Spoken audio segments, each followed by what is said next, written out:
akazinga Donald Trump ke yeewera okukuba mu ggwanga erya Iran kajjuddemu ebyobugagga by'eggwanga erya Iran era singa abagenze maaso n'okukakuba akazinga k'ekkaluga njagala okutegeeza nti ebyobugagga bya Iran ebiva mu mafuta ebitundu 9 ku buli 100 aba amaze okubanga abisannyalaza ebitundu 9 ku buli 100 njagala okutegeeza nti amafuta agagenda mu katale k'ensi yonna gaba gasannyalaziddwa era ebbula ly'amafuta liba ligenda kweyongera.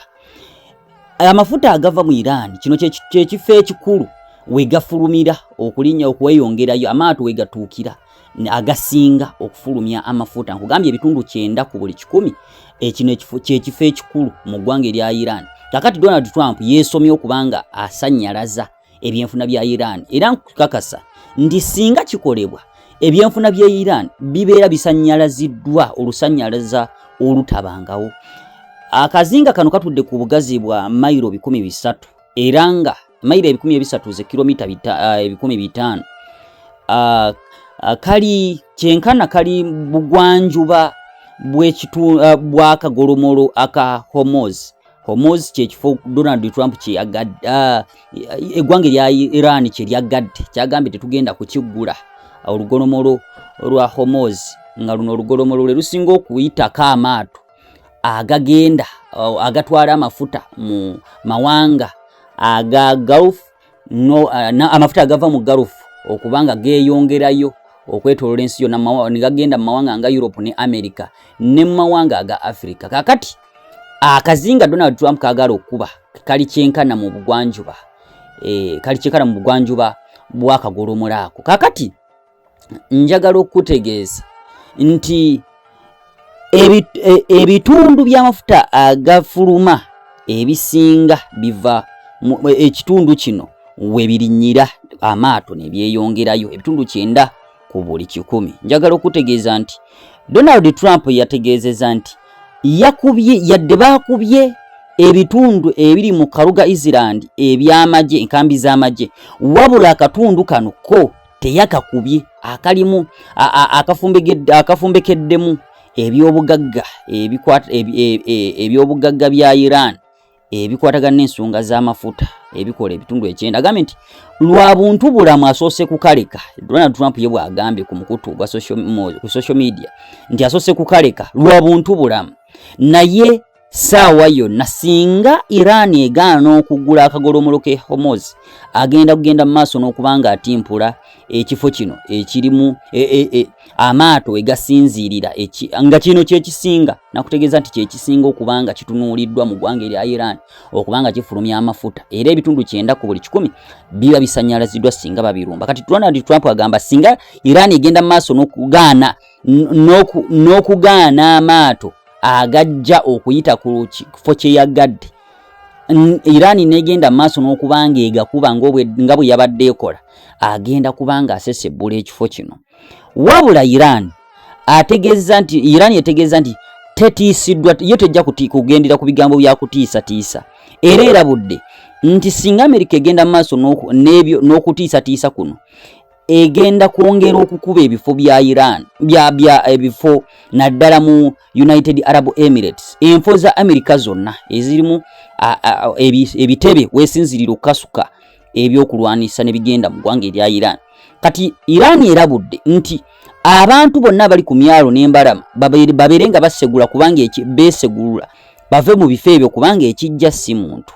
Era Iran etegeezeza nti abali ku Fujairah Port n'abantu abaliraanye Jebel Ali Port eri mu Abu Dhabi era nategeeza nti n'abaliraanye Khalifa Port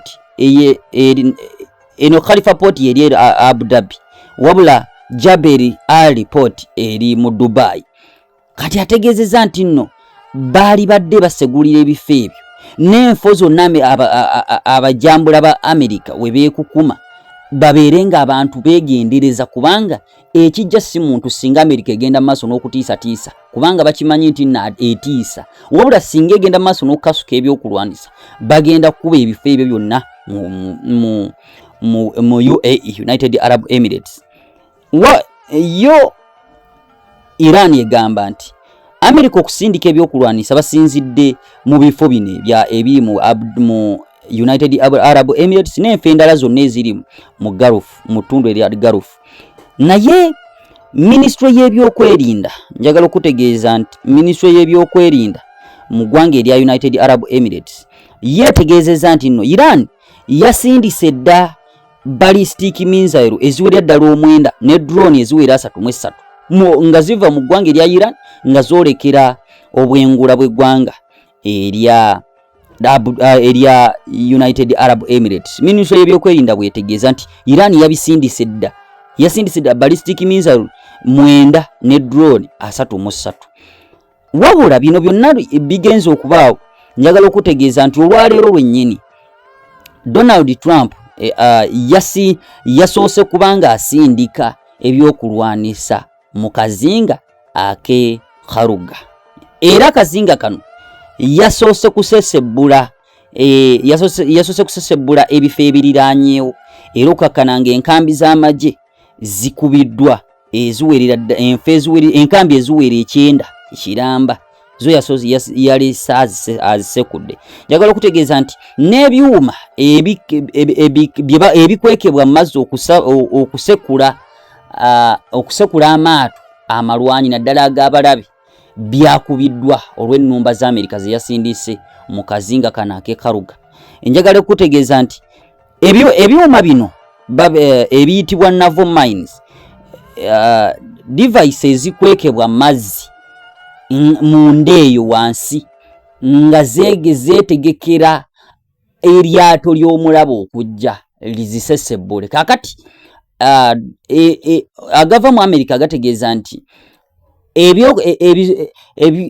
minsalo ze basindise zasekudde ebyuma bino birabye bateeka ebikwekebwa mazzi babikubidde ddala ne babisesebbula. Wabula nga se bakomye ku ebyo, njagala okutegeeza nti bayonoonye n'ebintu birala bingi ku tterekero ly'ebyokulwanisa bya minsalo mu ggwanga erya Iran ku kazinga kano ake